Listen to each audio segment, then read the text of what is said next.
नमस्कार साथियों, मैं रितेश आप लोगों को अपने YouTube चैनल PCS सॉल्यूशन 360 पर स्वागत है। दोस्तों, आज मैं आप लोग को एडिटोरियल न्यू बुक का वॉल्यूम 2 का मैं बीपीएससी प्रैक्टिस सेट संख्या 14 करवाने जा रहा हूं। तो आइए क्वेश्चन को शुरू करते हैं।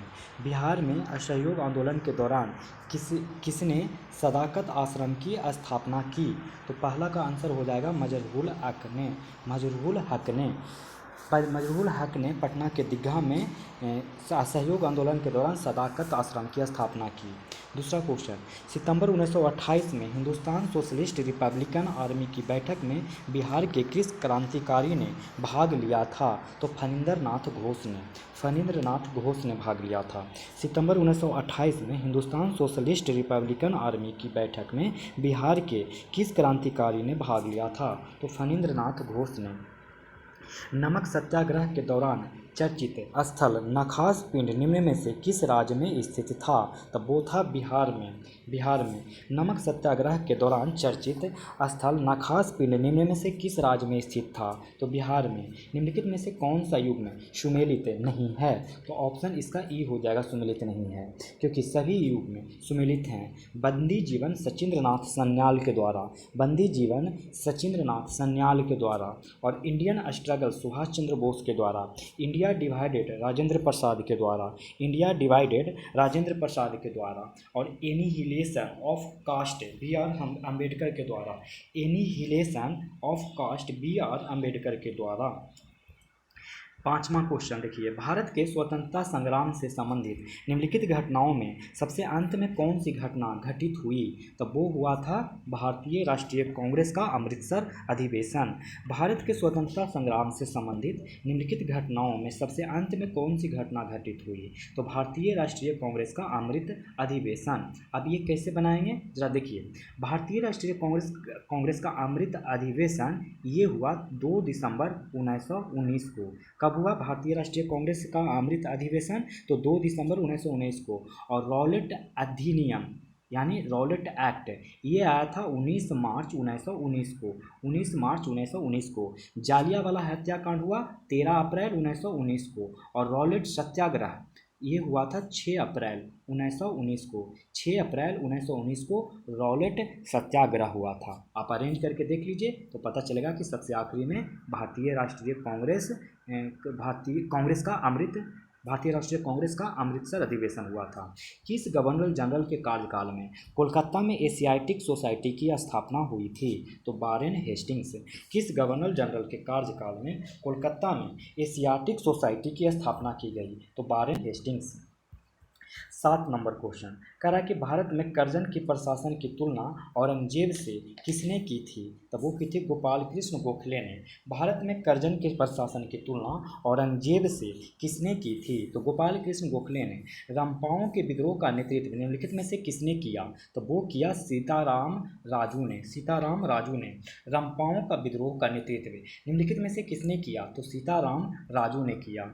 सर्वप्रथम किस गवर्नर जनरल ने प्रेस पर सेंसरशिप लागू किया था? तब वो किया था लॉर्ड बेलेजली ने।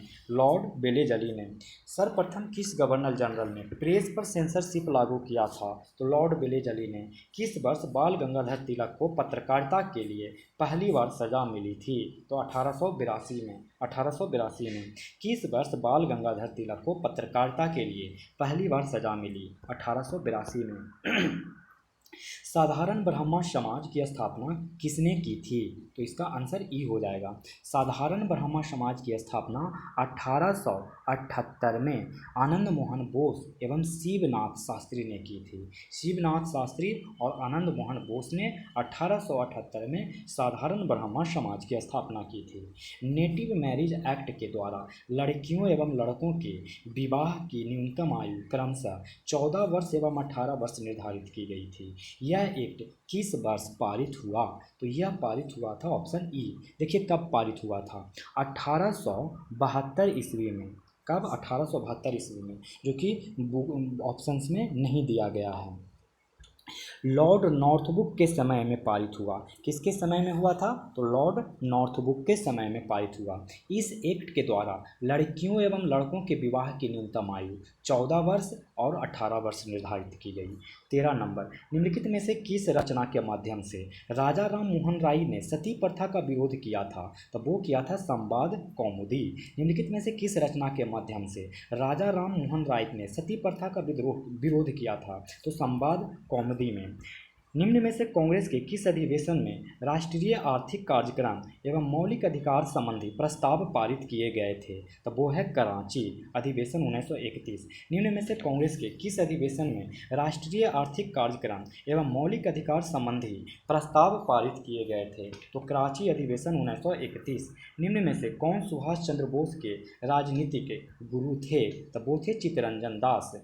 निम्न में से कौन सुभाष चंद्र बोस के राजनीतिक गुरु थे? तो चित्तरंजन दास। 19वीं शताब्दी में भारत पर अंग्रेजी शासन का परिणाम आर्थिक तौर पर निम्नलिखित में से क्या था? तो भारतीय कृषि का वाणिज्यिकरण। 19वीं शताब्दी में भारत पर अंग्रेजी शासन का परिणाम आर्थिक तौर पर निम्नलिखित में से क्या था? तो भारतीय कृषि का वाणिज्यिकरण। मुसलमानों के लिए पृथक राष्ट्र का प्रस्ताव सबसे पहले किसके द्वारा रखा गया था? तब वो रखा गया था ऑप्शन ई। देखिए, मुस्लिम लीग के इलाहाबाद अधिवेशन में सर्वप्रथम मोहम्मद इकबाल ने एक पृथक मुस्लिम राज्य का प्रस्ताव रखा था। किसने? मोहम्मद इकबाल ने, जो कि ऑप्शन में नहीं है। अखिल भारतीय राज्य जन conference all India states people conference का आयोजन कब किया गया था? तो वो किया गया था 1927 में। अखिल भारतीय राज्य जन conference all India states people conference का आयोजन कब किया गया था? तो 1927 में। 19 नंबर, अखिल भारतीय मुस्लिम लीग ने के किस अधिवेशन में बकरीद के अवसर पर गोवध निषेध का प्रस्ताव पारित किया गया था? तब वो किया गया था 1919 के अमृतसर में। अखिल भारतीय मुस्लिम लीग के किस अधिवेशन में बकरीद के अवसर पर गोवध निषेध पर प्रस्ताव पारित किया गया था? 1919 के अमृतसर में। डिस्कवरी ऑफ इंडिया नामक प्रसिद्ध पुस्तक की रचना जवाहरलाल नेहरू ने किस जेल में की थी? तो अहमदनगर फोर्ट जेल में। अहमदनगर फोर्ट जेल में डिस्कवरी ऑफ इंडिया नामक प्रसिद्ध पुस्तक की रचना नेहरू के द्वारा की गई थी। 21 नंबर देखिए, 21 नंबर कह रहा है कि निम्नलिखित में से किनके द्वारा मराठी पत्रिका बहिष्कृत भारत प्रकाशित की गई? तो वो की गई भीमराव अंबेडकर के द्वारा। 1927 में भीमराव अंबेडकर के द्वारा मराठी पत्रिका बहिष्कृत भारत प्रकाशित की गई। महात्मा गांधी द्वारा भारत में पहला आमरण अनशन प्रारंभ किया गया, तब वो किया गया सांप्रदायिक निर्णय के विरुद्ध। महात्मा गांधी द्वारा भारत में पहला आमरण अनशन प्रारंभ किया गया, तो सांप्रदायिक निर्णय के विरुद्ध। निम्नलिखित में से किस विषय पर मतभेद होने के कारण द्वितीय गोलमेज सम्मेलन असफल रहा? तो वो रहा सांप्रदायिक प्रतिनिधित्व। निम्नलिखित में से किस विषय पर मतभेद होने के कारण द्वितीय गोलमेज सम्मेलन असफल रहा? तो सांप्रदायिक प्रतिनिधित्व। निम्नलिखित क्रांतिकारियों में से निम्नलिखित में से कौन काकोरी ट्रेन डकैती कांड से संबंधित नहीं थे? तो वो थे सुखदेव संबंधित नहीं थे काकोरी ट्रेन डकैती से। बाकी रोशन सिंह, राम प्रसाद बिस्मिल, अशफाक उल्लाह खान, ये काकोरी ट्रेन डकैती कांड से संबंधित थे। देखिए, 9 अगस्त 1925 को, ये डेट याद रखेंगे, 9 अगस्त 1925 को घटित काकोरी ट्रेन डकैती कांड को हिंदुस्तान रिपब्लिक एसोसिएशन, किसने? हिंदुस्तान रिपब्लिक एसोसिएशन से जुड़े क्रांतिकारी राम प्रसाद बिस्मिल, अशफाक उल्लाह खान, राजेंद्र प्रसाद लाहिरी एवं रोशन सिंह के कारण याद किया जाता है। उनके द्वारा सहारनपुर लखनऊ लाइन पर काकोरी जाने वाली 8 डाउन मालगाड़ी ट्रेन को लूट लिया था। वर्ष 1912 में का 27वां अधिवेशन बांकीपुर पटना में आयोजित किया गया। इसके अध्यक्ष थे ऑप्शन ई। क्यों? क्योंकि देखिए, इसके अध्यक्ष थे रंगनाथ सिंह मधोलकर,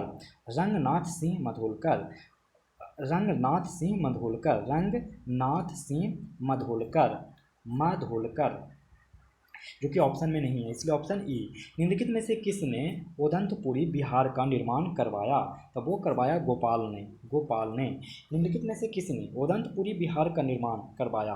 तो गोपाल ने। 27 का आंसर देखिए, क्वेश्चन देखिए, निम्नलिखित में से किस अधिनियम में भारतीय ईसाइयों तथा आंग्ल भारतीयों के प्रतिनिधित्व के लिए पृथक निर्वाचक मंडल बनाए जाने का प्रावधान किया गया था? तो भारत शासन अधिनियम 1919।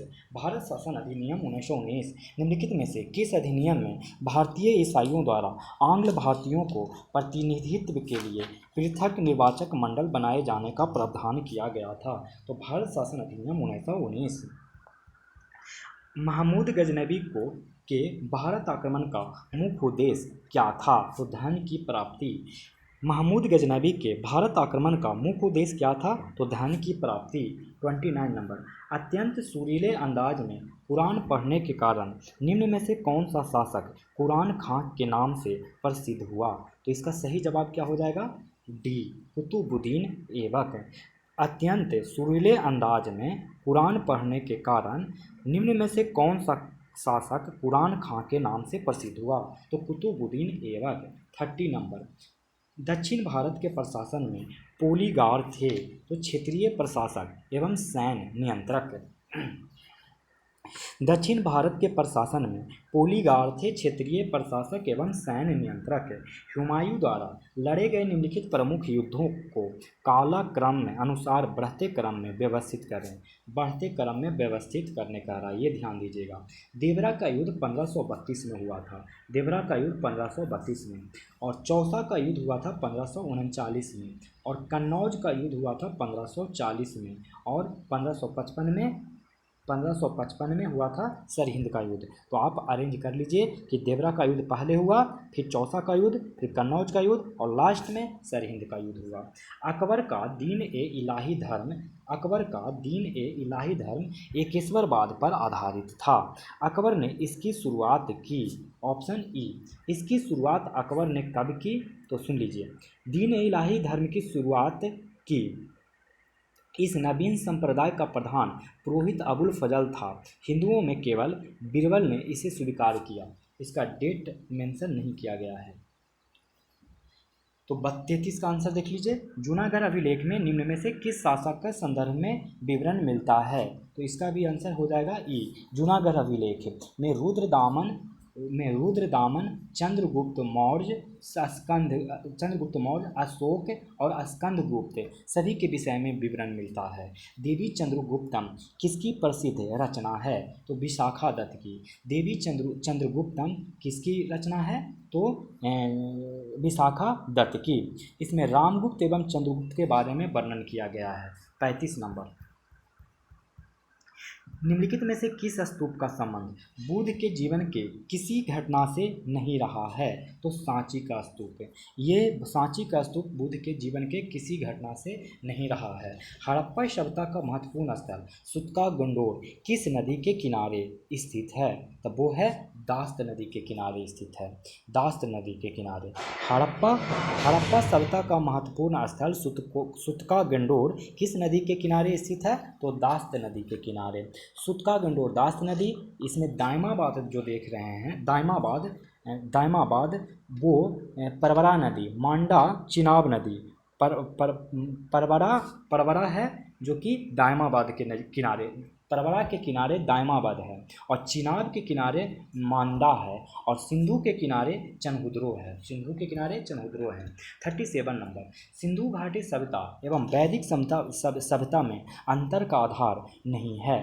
तो क्या अंतर का आधार नहीं है? तो ई, देखिए, सिंधु घाटी सभ्यता एक विकसित नगरीय सभ्यता थी, जबकि वैदिक सभ्यता एक ग्रामीण सभ्यता थी। सिंधु घाटी सभ्यता वैदिक सभ्यता में अंतर का आधार नहीं है, तो ये तो अंतर का आधार है, विकसित नगरीय सभ्यता। लोहे एवं युद्धजनक हथियार की कमी, ये भी है। चित्रलेखीय लिपि, ये भी है। उन्नत जल प्रबंधन, ये भी है। ठीक ना? तो ये सारे आधार हैं, इसलिए ऑप्शन ई। वर्तमान में उच्चतम न्यायालय में कुल कितने न्यायाधीश हैं? 34। एक मुख्य न्यायाधीश और 33 अन्य न्यायाधीश। लोकसभा में किसी विधेयक पर आम बहस निम्नलिखित में से किस स्तर पर होती है? तो द्वितीय वाचन में। लोकसभा में किसी विधेयक पर आम बहस निम्नलिखित में से किस स्तर पर होती है? तो द्वितीय वाचन में। निम्नलिखित में से संविधान के किस अनुच्छेद के तहत राज्य वित्त आयोग का गठन किया जाता है? तो 2, 4, 3 243 में 243 में निम्नलिखित में से संविधान के किस अनुच्छेद के तहत राज्य वित्त आयोग का गठन किया जाता है? तो 243 आई में। निम्न में से कौन युग्म सुमेलित नहीं है? तो कौन सा युग्म सुमेलित नहीं है? तो राज्यसभा के सदस्यों का निर्वाचन आयरलैंड से लिया गया है, ये सुमेलित नहीं है, क्योंकि राज्यसभा के लिए कला एवं विज्ञान एवं समाज सेवा में योगदान के आधार पर सदस्यों के मनोनयन का विचार आयरलैंड से लिया गया है। आयरलैंड से देखिए क्या लिया गया है राज्यसभा के विषय में। तो राज्यसभा के लिए अगर साहित्य, कला, विज्ञान एवं समाज सेवा में योगदान के आधार पर सदस्यों का मनोनयन आयरलैंड से लिया गया है। राज्यसभा के सदस्यों के निर्वाचन पद्धति दक्षिण अफ्रीका के संविधान से लिया गया है। निर्वाचन की पद्धति दक्षिण अफ्रीका से। बाकी उपराष्ट्रपति का पद संयुक्त राज्य अमेरिका, राज्यों में राज्यपाल की नियुक्ति कनाडा, संसदीय विशेषाधिकार ब्रिटेन से लिया गया है। 42 क्वेश्चन। वरीयता अनुक्रम में छठे स्थान पर लोकसभा अध्यक्ष के साथ किसको रखा गया है? तो ये रखा गया भारत के मुख्य न्यायाधीश को। वरीयता अनुक्रम में छठे स्थान पर लोकसभा अध्यक्ष के साथ किसको रखा गया है? तो भारत के मुख्य न्यायाधीश को। संसद के उच्च सदन में निम्नलिखित राज्यों की सीटों का सही अवरोही क्रम को चुने। तो सही अवरोही क्रम क्या हो जाएगा? उत्तर प्रदेश, महाराष्ट्र, तमिलनाडु, बिहार। उत्तर प्रदेश में 31, महाराष्ट्र में 19, तमिलनाडु में 18 और बिहार में 16 राज्यसभा का सीट है। संसद में के उच्च सदन यानी राज्यसभा में राज्यों की सीट का सही अनुक्रम क्या है? तो उत्तर प्रदेश में 31, महाराष्ट्र में 19, तमिलनाडु में 18, बिहार में 16। राज्यसभा का गठन सर्वप्रथम कब हुआ? राज्यसभा का गठन सर्वप्रथम कब हुआ? तो ये हुआ 3 अप्रैल 1952 को। 3 अप्रैल 1952 को 3 अप्रैल 1952 को हुआ। राज्यसभा का गठन सर्वप्रथम कब हुआ? तो 3 अप्रैल 1952 को। 45 नंबर देखिए। एक उच्च न्यायालय का न्यायाधीश अपना त्यागपत्र संबोधित करता है राष्ट्रपति को। एक उच्च न्यायालय का न्यायाधीश अपना त्यागपत्र संबोधित करता है राष्ट्रपति को। निम्नलिखित में से किसने संविधान के भाग 3 में उल्लेखित अनुच्छेद 32 के संविधान का आत्मा कहा जाता है? तो प्रारूप समिति के अध्यक्ष को। निम्नलिखित में से किसने संविधान के भाग 3 में उल्लेखित अनुच्छेद 32 को संविधान का आत्मा कहा है? तो प्रारूप समिति के अध्यक्ष को। संघ का यह कर्तव्य है कि वह बाह्य आक्रमण और आंतरिक अशांति में प्रत्येक राज्य की रक्षा करे। यह संविधान के किस अनुच्छेद में वर्णित है? तो अनुच्छेद 355 में वर्णित है। संघ का यह कर्तव्य है कि वह बाह्य आक्रमण और आंतरिक अशांति से प्रत्येक राज्य की रक्षा करे। यह संविधान के किस अनुच्छेद में वर्णित है? तो अनुच्छेद 355 में।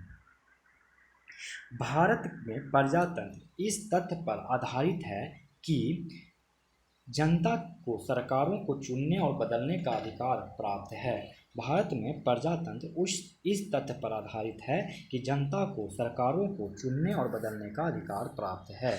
निम्नलिखित में से कौन से ऐसे भारत के राष्ट्रपति हुए जो पद पर रहते हुए मृत्यु को प्राप्त हो गए? तो इसका आंसर क्या हो जाएगा? ई। भारतीय शासन के इतिहास में 2 ऐसे राष्ट्रपति हुए जो पद पर रहते हुए मृत्यु को प्राप्त हुए। डॉक्टर जाकिर हुसैन 1969 में मृत्यु को प्राप्त हुए और मोहम्मद फखरुद्दीन अली अहमद 1977 को मृत्यु को प्राप्त हुए। ठीक है, अब देखते हैं 50 नंबर क्वेश्चन। निम्न में से किसे राज्यपाल नियुक्त तो कर सकता है लेकिन उसके पद को हटा नहीं सकता? Option E. राज्य लोक सेवा आयोग के अध्यक्ष एवं सदस्य तथा राज्य निर्वाचन आयोग के अध्यक्ष की नियुक्ति राज्यपाल के द्वारा की जाती है। राज्य लोक सेवा आयोग के अध्यक्ष एवं सदस्यों को हटाने की शक्ति राज्यपाल के पास नहीं है।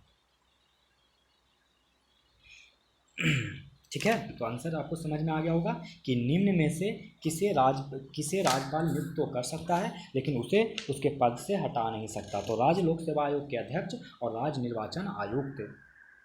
अब देखते हैं 51 नंबर क्वेश्चन। 51 नंबर क्वेश्चन कह रहा है कि किसी भी वित्त विधेयक को विधान परिषद अधिकतम कितने दिनों तक रोक सकती है? तो इसका आंसर है ई। वित्त विधेयक को विधान परिषद कितने दिन तक रोक सकता है? तो आंसर होगा केवल 14 दिन तक रोक सकता है, 14 दिन तक। भारत में एकल संक्रमणीय मत प्रणाली का प्रयोग किया जाता है, तो इसका भी ऑप्शन ई हो जाएगा। देखिए क्यों। भारत में राज्यसभा और विधान परिषद के चुनाव में एकल संक्रमणीय मत प्रणाली का प्रयोग किया जाता है। राज्यसभा के चुनाव में और विधान परिषद के चुनाव में एकल संक्रमणीय मत प्रणाली का किया जाता है। इस प्रणाली में देखिए क्या होता है, मतदाता के द्वारा केवल एक मत प्रदान किया जाता है, परंतु इसका प्रयोग वह वरीयता के रूप में करता है। इस प्रणाली में प्रत्याशियों को विजयी होने के लिए मतों का एक निश्चित कोटा प्राप्त करना होता है। इस प्रणाली में ऐसे प्रत्याशी जिन्होंने पहली वरीयता के सबसे कम मत प्राप्त होते हैं, उनका नाम हटाकर उसे अन्य प्रत्याशियों को दूसरी वरीयता के अनुसार वितरित कर दिया जाता है। 53 निम्न में तरंगदैर्घ्य का एसआई मात्रक क्या है? तो वो है मीटर। तरंगदैर्घ्य का मीटर। यदि हवा का तापमान बढ़ता है तो उसकी जल वाष्प ग्रहण करने की क्षमता बढ़ती है। यदि हवा का तापमान बढ़ता है तो उसकी जल वाष्प ग्रहण करने की क्षमता बढ़ती है। गुरुत्वाकर्षण स्थिरांक जी एक नियतांक है जिनका मान होता है 6.67 × 10⁻11 न्यूटन मीटर स्क्वायर पर केजी स्क्वायर। गुरुत्वाकर्षण स्थिरांक जी का नियतांक जिसका मान होता है 6.67 × 10⁻11 न्यूटन मीटर स्क्वायर पर केजी स्क्वायर। नेक्स्ट क्वेश्चन, निम्न में कौन सी घटना प्रकाश के अपवर्तन का उदाहरण नहीं है? तो हीरे का चमकना। निम्न में से कौन सी घटना प्रकाश के अपवर्तन का उदाहरण नहीं है? तो हीरे का चमकना। आप लोग को पता होगा कि हीरे का चमकना पूर्ण आंतरिक परावर्तन का उदाहरण है। हीरे का चमकना टोटल इंटरनल रिफ्लेक्शन का कारण है, उदाहरण है। और बाकी तारों का टिमटमाना, पानी में डूबी हुई छड़ का मुड़ा हुआ दिखाई देना, सूर्य का उगने से पूर्व तथा डूबने के पश्चात भी दिखाई देना। तारे का टिमटिमाना, पानी से डूबी हुई छड़ का मुड़ा हुआ दिखाई देना, सूर्य का उगने से पूर्व तथा डूबने के पश्चात भी दिखाई देना, ये सारे के सारे प्रकाश के अपवर्तन के उदाहरण हैं। अति सूक्ष्म वस्तुओं को देखने के लिए प्रयोग किए जाने वाला प्रकाशिक उपकरण कौन सा है? तो वो है माइक्रोस्कोप। अति सूक्ष्म वस्तुओं को देखने के लिए प्रयोग किए जाने वाला प्रकाशिक उपकरण कौन सा है? माइक्रोस्कोप। किसी वस्तु का द्रव्यमान निम्न में से किसकी माप है? तो वो है जड़त्व। किसी वस्तु का द्रव्यमान निम्न में से किसकी माप है? तो जड़त्व का। निम्न में से विद्युत शक्ति की इकाई कौन सी है? तो वो है वाट। निम्न में से विद्युत शक्ति की इकाई कौन सी है? तो वाट। प्याजों के छिलके उतारने पर आंसू आने का कारण होता है, तो वो होता है सल्फ्यूरिक एसिड। प्याजों के छिलके उतारने पर आंसू आने के कारण होता है सल्फ्यूरिक एसिड। सरल लोलक की कालावधि निम्न में से किस पर निर्भर करता है? तो वो करता है लंबाई पर। सरल लोलक की कालावधि निम्न में से किस पर निर्भर करता है? तो लंबाई पर। सभी चुंबकीय पदार्थ अपने चुंबकीय गुण खो देते हैं जब गर्म किए जाते हैं। जब क्या किए जाते हैं? गर्म किए जाते हैं। सभी चुंबकीय पदार्थ अपने चुंबकीय गुण खो देते हैं जब गर्म किए जाते हैं। नेक्स्ट सवाल देखते हैं। नेक्स्ट सवाल कह रहा है कि निम्न में से कौन रासायनिक परिवर्तन का उदाहरण नहीं है? तो जल का जल वाष्प में परिवर्तन होना ये रासायनिक परिवर्तन का उदाहरण नहीं है। बाकी दूध का दही बनना, लोहे में जंग लगना, शरीर में भोजन का पचना, ये सारे के सारे रासायनिक परिवर्तन के उदाहरण हैं। विटामिन B2 का रासायनिक नाम क्या है? तो राइबोफ्लेविन। B2 का रासायनिक नाम राइबोफ्लेविन। सामान्यतः स्त्रियों की आवाज़ का तारतम्य होता है, वो होता पुरुषों की तुलना में अधिक।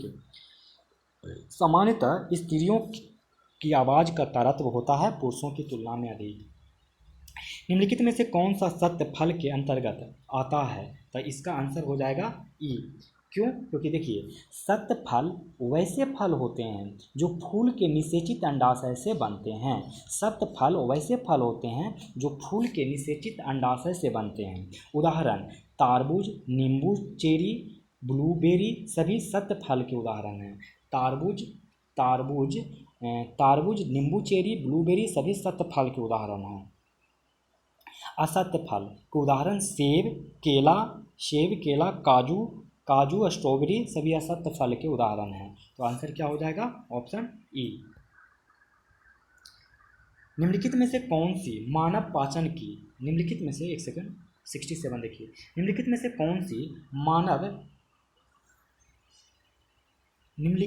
कौन सी मानव पाचन तंत्र का पाचक एंजाइम नहीं है? तो गैस्ट्रिन नहीं है, बाकी ट्रिप्सिन, टाइलिन, पेप्सिन हैं। निम्नलिखित में से कौन सी मानव पाचन तंत्र का पाचक एंजाइम नहीं है? तो ट्रिप्सिन, टाइलिन, पेप्सिन पाचक तंत्र का पाचक एंजाइम है और गैस्ट्रिन नहीं है। अधिकांश प्राणियों के जीवित पदार्थ का लगभग 80% पदार्थ क्या होता है? तो वो क्या होता है दोस्तों? तो प्रोटीन होता है। अधिकांश प्राणियों के जीवित पदार्थ का लगभग 80% पदार्थ क्या होता है? तो प्रोटीन होता है। डीएनए की द्विकुंडलीन संरचना किसके द्वारा दी गई थी? तब वो दी गई थी वाटसन तथा क्रिक के द्वारा। डीएनए की द्विकुंडलीन संरचना किसके द्वारा दी गई थी? तो वाटसन तथा क्रिक के द्वारा।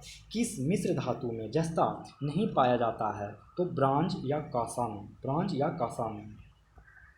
किस धातु में जस्ता नहीं पाया जाता है? तो कांसा में जस्ता नहीं पाया जाता, क्योंकि कांसा Cu+Sn होता है। कांसा क्या होता है? Cu+Sn हो जाता है। नेक्स्ट सवाल देखते हैं, निम्न में से किस समूह में सभी विषाणु जनित बीमारियां हैं? तो वो है रेबीज, हर्पीज, ट्रेकोमा सभी विषाणु जनित रोग है। और भी देखिए तपेदिक, निमोनिया, प्लेग आदि जीवाणु जनित रोग हैं। तपेदिक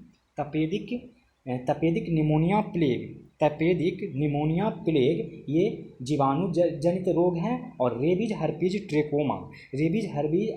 ट्रेकोमा खसरा, चेचक, एड्स, पोलियो, डेंगू ये सारे विषाणु जनित रोग हैं। पोलियो भी विषाणु जनित रोग होता है।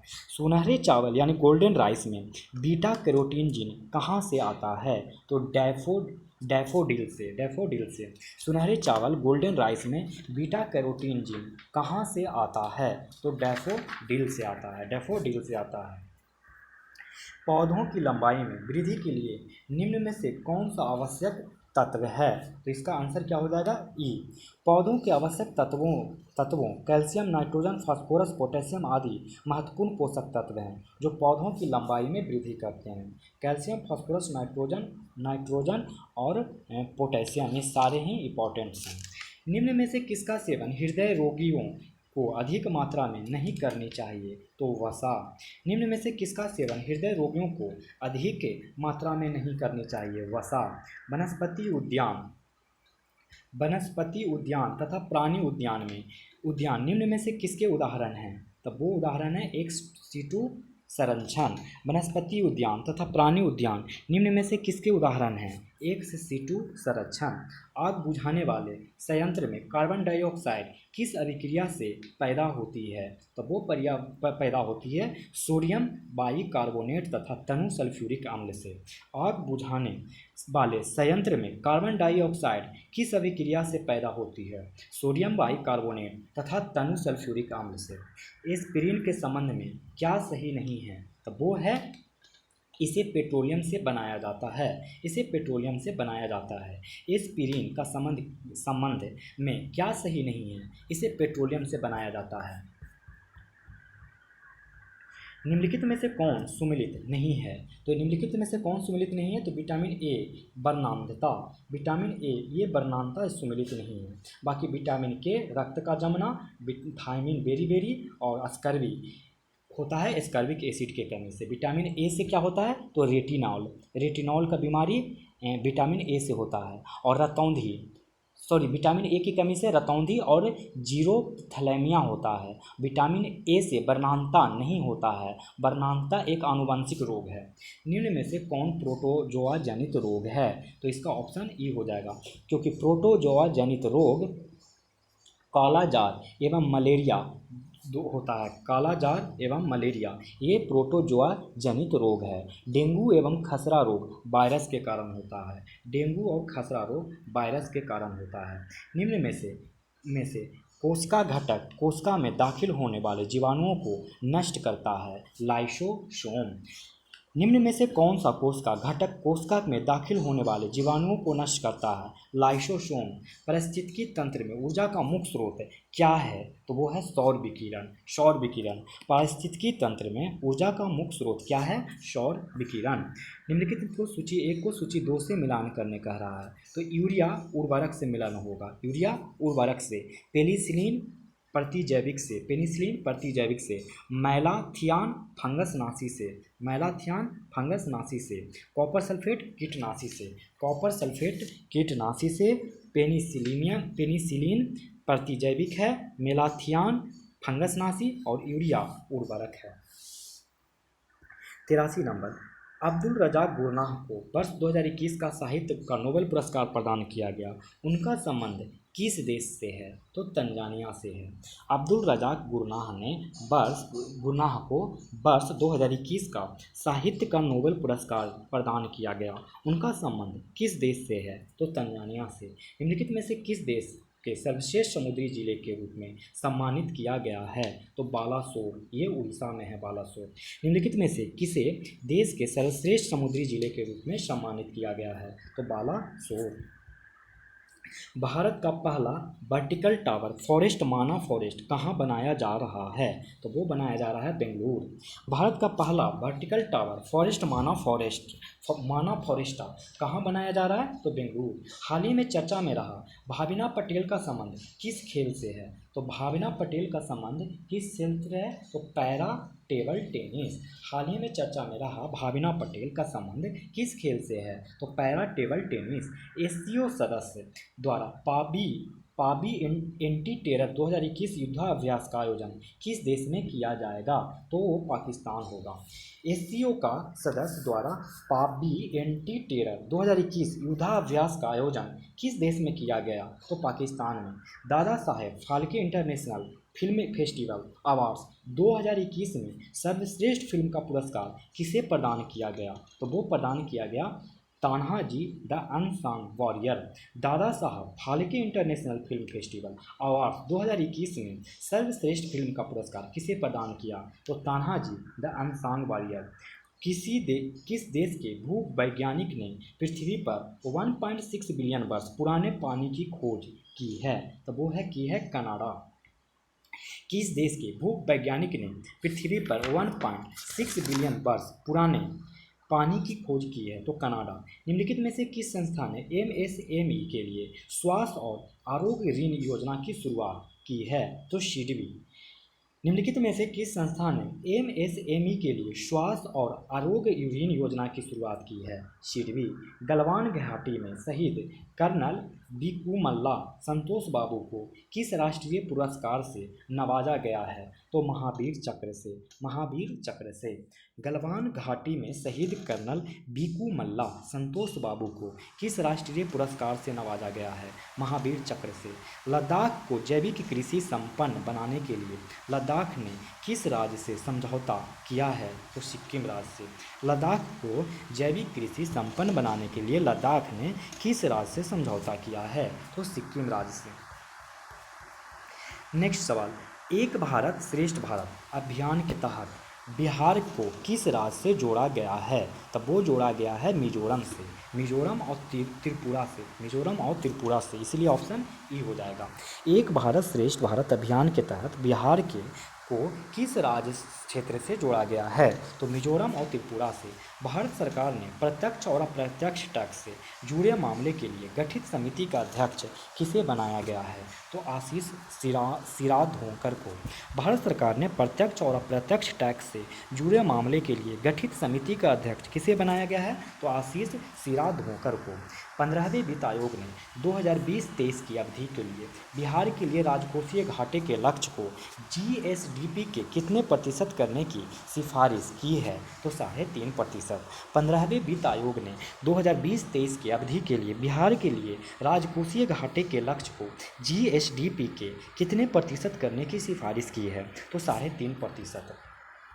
एनर्जिया रॉकेट एंड स्पेस कॉरपोरेशन द्वारा हाल ही में विकसित भारी वाहक रॉकेट अंगारा A5 किस देश द्वारा लॉन्च किया गया है? तो वो किया गया है रूस के द्वारा। एनर्जिया रॉकेट एंड स्पेस कॉरपोरेशन द्वारा हाल ही में विकसित भारी वाहक रॉकेट अंगारा A5 किस देश द्वारा लॉन्च किया गया है? रूस के द्वारा। अभी हाल ही में ईडा तूफान ने किस देश में तबाही मचाई थी? तो यूएसए में ईडा तूफान ने भारी तबाही मचाई थी। अब देखते हैं 98 क्वेश्चन नंबर। भारत सरकार ने सार्वजनिक उद्यम विभाग को भारी उद्योग मंत्रालय से हटाकर किस मंत्रालय के अंतर्गत रखा है? तो वो रखा है वित्त मंत्रालय। भारत सरकार ने सार्वजनिक उद्यम विभाग को भारी उद्योग मंत्रालय से हटाकर किस मंत्रालय के अंतर्गत रखा है? वित्त मंत्रालय। रक्षा मंत्रालय ने अपने सैनिकों को पेंशन पहुंचाने हेतु किस पोर्टल का शुभारंभ किया है? तो स्पर्श पोर्टल। रक्षा मंत्रालय ने अपने सैनिकों को पेंशन पहुंचाने हेतु किस पोर्टल का शुभारंभ किया है? स्पर्श पोर्टल। राष्ट्रीय पेंशन प्रणाली एनपीएस के लिए कितनी आयु सीमा तक के व्यक्ति पात्र होंगे? तो 70 साल। राष्ट्रीय पेंशन प्रणाली एनपीएस के लिए कितनी आयु सीमा तक के व्यक्ति पात्र होंगे? तो 70 साल। टोक्यो पैरा ओलंपिक 2021 के ओपनिंग सेरेमनी में भारतीय ध्वज वाहक कौन थे? तब वो थे टेकचंद। कौन थे? टेकचंद। टोक्यो पैरा ओलंपिक 2021 के ओपनिंग सेरेमनी में भारतीय ध्वज वाहक कौन थे? तो टेकचंद। भारत की मदद से किस देश में निर्मित मंगदेछू जल विद्युत परियोजना को लंदन स्थित इंस्टीट्यूशन ऑफ सिविल इंजीनियर्स द्वारा ब्रूनेल मेडल से सम्मानित किया गया है? तो वो है भूटान। भारत की मदद से किस देश में निर्मित मंगदेछू जल विद्युत परियोजना को लंदन स्थित इंस्टीट्यूशन ऑफ सिविल इंजीनियर्स द्वारा ब्रूनेल मेडल से सम्मानित किया गया? भूटान। भारत आसियान देशों के लिए किस देश में मेगा इसरो ग्राउंड स्टेशन का निर्माण कर रहा है? तो वो कर रहा है वियतनाम। भारत आसियान देशों के लिए किस देश में मेगा इसरो ग्राउंड स्टेशन का निर्माण कर रहा है? तो वियतनाम। 104 सूचना एवं संचार प्रौद्योगिकी क्षेत्र में सहयोग हेतु भारत सरकार ने किस देश के साथ समझौता ज्ञापन पर हस्ताक्षर किया है? तो जापान के साथ। सूचना एवं संचार प्रौद्योगिकी क्षेत्र में सहयोग हेतु भारत सरकार ने किस देश के साथ समझौता ज्ञापन पर हस्ताक्षर किया है? जापान। भारत के उपराष्ट्रपति वेंकैया नायडू के 4 साल के कार्यकाल का वर्णन किस किताब में किया गया है? तो रिफ्लेक्टिंग, रिकॉलेक्टिंग, रिकनेक्टिंग। भारत के राष्ट्रपति वेंकैया नायडू के 4 साल के कार्यकाल का वर्णन किस किताब में किया गया है? तो रिफ्लेक्टिंग, रिकलेक्टिंग, रिकनेक्टिंग। इसरो और ग्रामीण विकास मंत्रालय ने मिलकर ग्रामीण विकास हेतु डाटा तैयार करने के लिए कौन सा पोर्टल तैयार किया है? तो वो तैयार किया है युक्तधारा पोर्टल। इसरो और ग्रामीण विकास मंत्रालय ने मिलकर ग्रामीण विकास हेतु डाटा तैयार करने के लिए कौन सा पोर्टल तैयार किया है? तो युक्तधारा पोर्टल। नेक्स्ट, लाई हरोवा महोत्सव किस राज्य में मनाया गया? तो वो मनाया गया मणिपुर। लाई हरोवा महोत्सव किस राज्य में मनाया गया? मणिपुर। विश्व प्रतिभा रैंकिंग रिपोर्ट 2021 में भारत 56वें स्थान पर है। निम्नलिखित में से कौन शीर्ष 5 स्थानों पर है? तो इसका आंसर क्या हो जाएगा 108 का? तो स्विट्जरलैंड, स्वीडन, लग्जमबर्ग, नॉर्वे और डेनमार्क।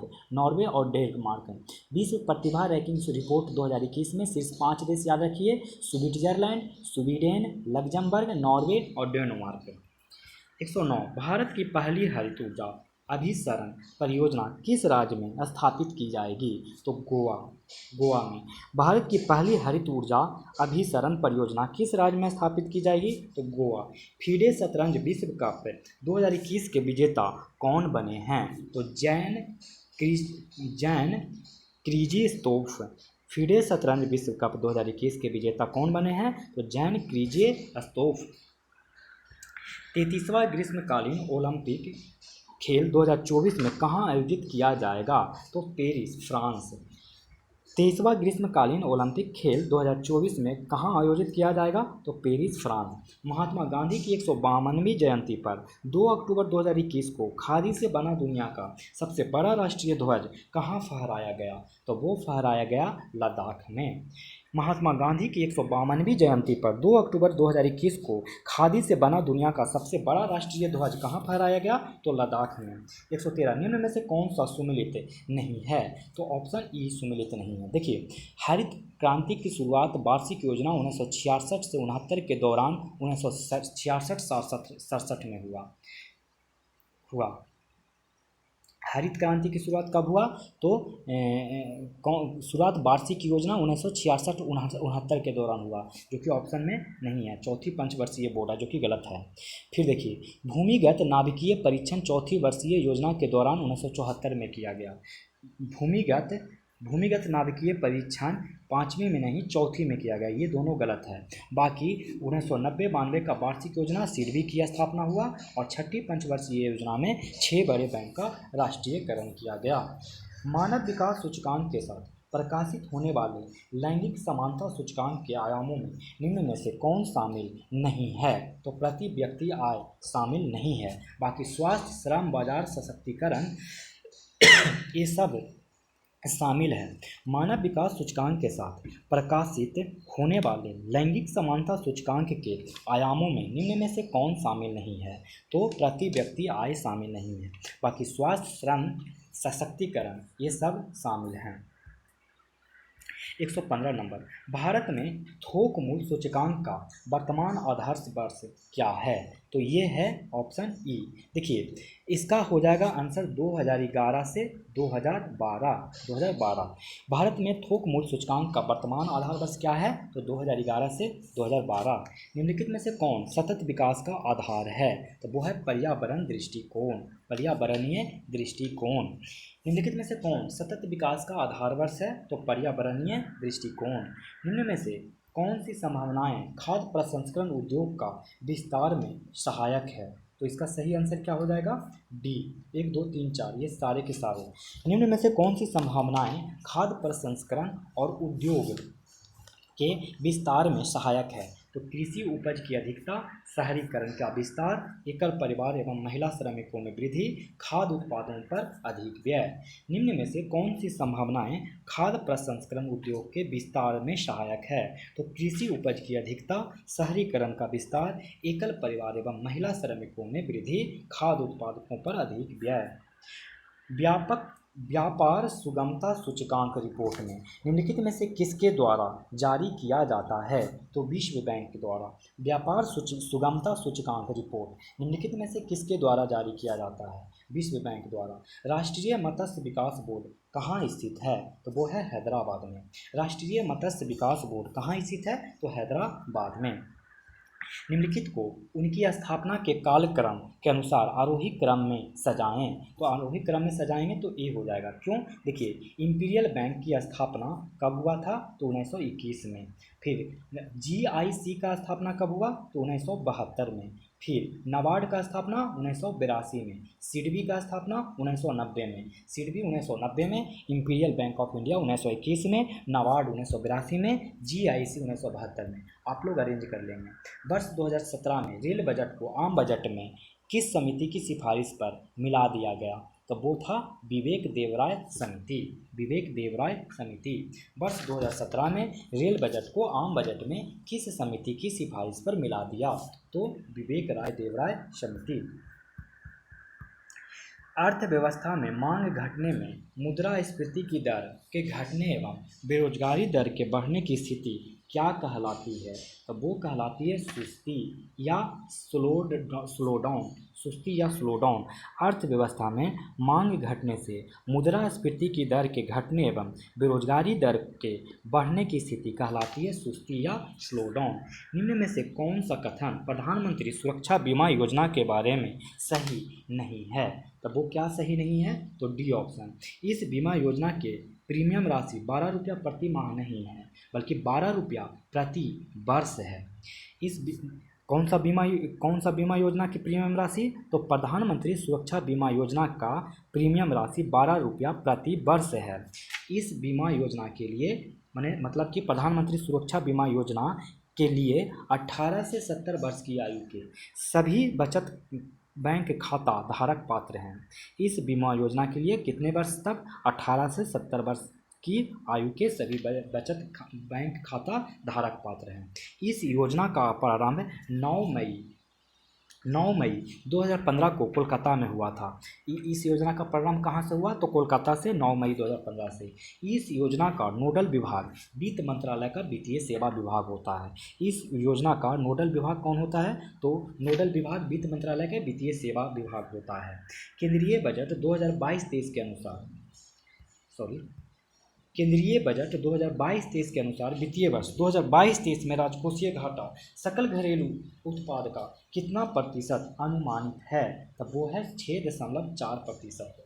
केंद्रीय बजट 2022-23 के अनुसार वित्तीय वर्ष 2022-23 में राजकोषीय घाटा सकल घरेलू उत्पाद का कितना प्रतिशत अनुमानित है? तो 6.4%। वित्तीय वर्ष 2022-23 में बिहार राज्य को केंद्र सरकार से केंद्रीय करों में हिस्से के रूप में कितनी राशि प्राप्त होने का अनुमान है? तो वो है 91,180.60 करोड़ रुपया। वित्तीय वर्ष 2022-23 में बिहार राज्य को केंद्र सरकार से केंद्रीय करों में हिस्से के रूप में कितनी राशि प्राप्त होने का अनुमान है? तो 91,180.60 करोड़ रुपया।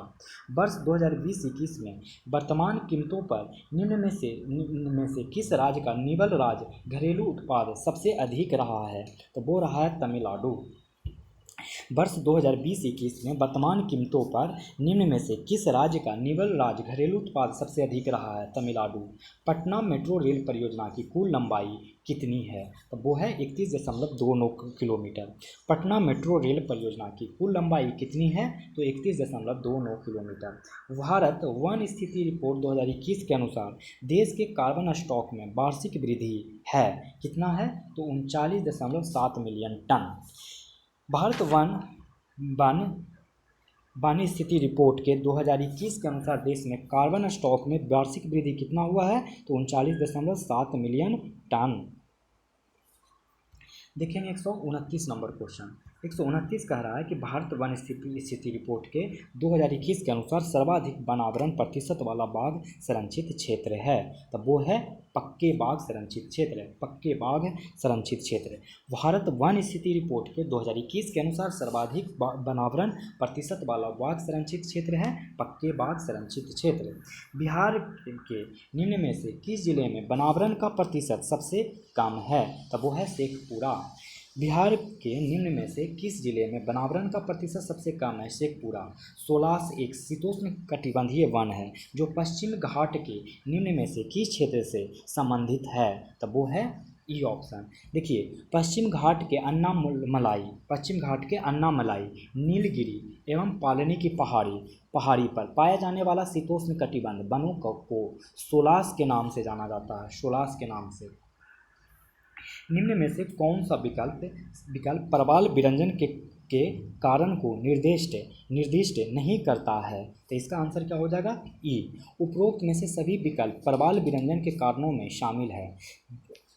महासागरीय अम्लीकरण, अत्यधिक मत्स्यन, गैर संवहनीय पर्यटन, खराब तटीय प्रबंधन। निम्न में से कौन सा विकल्प प्रवाल विरंजन के कारण को निर्देशित नहीं करता है? तो महासागरीय अम्लीकरण, अत्यधिक मत्स्यन, गैर संवहनीय पर्यटन, खराब तटीय प्रबंधन। अभ्रक उत्पादन में भारत का कौन सा राज्य अग्रणी है? तो इसका आंसर हो जाएगा आंध्र प्रदेश। अभ्रक उत्पादन में सबसे अग्रणी राज्य कौन है? आंध्र प्रदेश।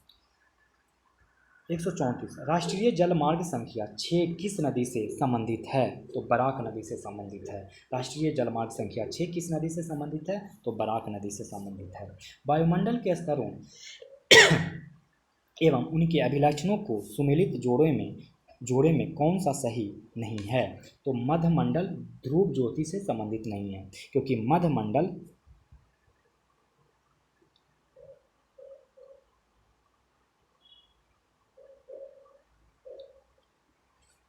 देखिए इसका आंसर ये सही नहीं है। बाकी क्षोभ मंडल मौसमी संबंधी घटनाएं, समताप मंडल में ओजोन परत, आयन मंडल में पृथ्वी की सतह की ओर परिवर्तित रेडियो तरंगें। अब देखते हैं हम लोग 136 नंबर क्वेश्चन। 136 नंबर क्वेश्चन कह रहा है कि भ्रंश घाटी यानी रिफ्ट वैली से प्रभावित होने वाली नदी है, तो कौन सी है नदी है, जरा देखिए और बताइए। 136 का आंसर हो जाएगा राइन नदी। राइन नदी जो है आल्प्स पर्वत से निकलती है, यह उत्तरी सागर में मिल जाती है। इसके पूर्व में जर्मनी का ब्लैक फॉरेस्ट एवं पश्चिम में फ्रांस का वॉसजेस पर्वत स्थित है। वॉसजेस पर्वत स्थित है और पश्चिम में फ्रांस का वॉसजेस और पूरब में जर्मनी का ब्लैक फॉरेस्ट स्थित है। इसके बीच राइन नदी भ्रंश घाटी का निर्माण करती है। निम्नलिखित में से कौन स्थल रुद्ध देश है? तो वो हो जाएगा बोत्सवाना स्थल रुद्ध देश है। अफ्रीका महाद्वीप में बहुत सारे स्थल रुद्ध देश हैं। देखिए कौन कौन: Botswana, Malawi, Zimbabwe, Zambia, Uganda, Lesotho, Swaziland, Burundi, Rwanda, Ethiopia, Burkina Faso, मध्य अफ्रीकन गणराज्य, चाड, नाइजर, माली, दक्षिण सूडान। 138 नंबर, निम्नलिखित में से किस नदी का उद्गम स्थल बिहार में है? तो बूढ़ी गंडक का उद्गम स्थल बिहार में ही है। बागमती का नेपाल में महाभारत श्रेणी है। बागमती और महानंदा महाभारत श्रेणी से निकलती है। बागमती और महानंदा नेपाल के महाभारत श्रेणी से निकलती है, और वहीं करमनाशा विंध्याचल की पहाड़ी से निकलती है। सर्वाधिक नगरीय जनसंख्या वाला जिलों का सही क्रम क्या है? तो पटना, भागलपुर, गया, बेगूसराय। सर्वाधिक नगरीय जनसंख्या वाले जिलों का सही क्रम क्या है? तो पटना, भागलपुर, गया, बेगूसराय। 140 नंबर, निम्न में से कौन गांधी सर्किट में सम्मिलित नहीं है? तो कुशेश्वर स्थान सम्मिलित नहीं है। कुशेश्वर स्थान जो कि दरभंगा में, कहाँ है? दरभंगा में है कुशेश्वर स्थान, जो कि शिव सर्किट के अंतर्गत आता है। शिव सर्किट बोल के एक है जिसमें कुशेश्वर स्थान दरभंगा में आता है। बाकी मोतिहारी, भीतिहरवा और सदाकत आश्रम ये सब गांधी सर्किट में शामिल है। मोतिहारी में पूर्वी चंपारण, बेतिया, वृंदावन, पश्चिमी चंपारण, फिर पटना में सदाकत आश्रम एवं गांधी संग्रहालय, पश्चिम चंपारण में भीतरहिवा आश्रम, ये सब हैं। तो इसका आंसर हो जाएगा 140 का डी ऑप्शन, कुशेश्वर स्थान। तो इस तरीके से देखा जाए दोस्तों तो 1 से 140 नंबर तक यूटेरिया का प्रैक्टिस सेट संख्या 14 का खत्म मैंने कर दिया। यहाँ से 141 नंबर से देखिए मैथ के प्रश्न हैं, तो इसको सब लोग बना लीजिए और बना के इसके आंसर कमेंट बॉक्स में मुझे भेज दीजिए। अगर आप लोग को ये वीडियो पसंद आ रहा है दोस्तों तो वीडियो को लाइक करें, और अगर कुछ सुझाव देना चाहते हो तो कमेंट बॉक्स में कमेंट भी करें, और इस चैनल को सब्सक्राइब करें अगर इस वीडियो चैनल पे नए हों तो। दोस्तों इस चैनल को शेयर भी करें दोस्तों के साथ। तो यही रहा 1 से 150 तक का क्वेश्चन। प्रैक्टिस सेट 14 खत्म हो गया, अब जल्दी ही प्रैक्टिस सेट 15 आ जाएगा। तो लास्ट प्रैक्टिस सेट बहुत ही जल्द आने वाला है, तब तक आप लोग पढ़ते रहिए। और दोस्तों आप लोग को मैं यही छोड़ चलता हूँ अब, इसी उम्मीद के साथ कि आप लोग अपने चरित्र को इस प्रकार बनाएंगे कि महिलाएं आपके साथ होने से सुरक्षित महसूस करेगी। धन्यवाद।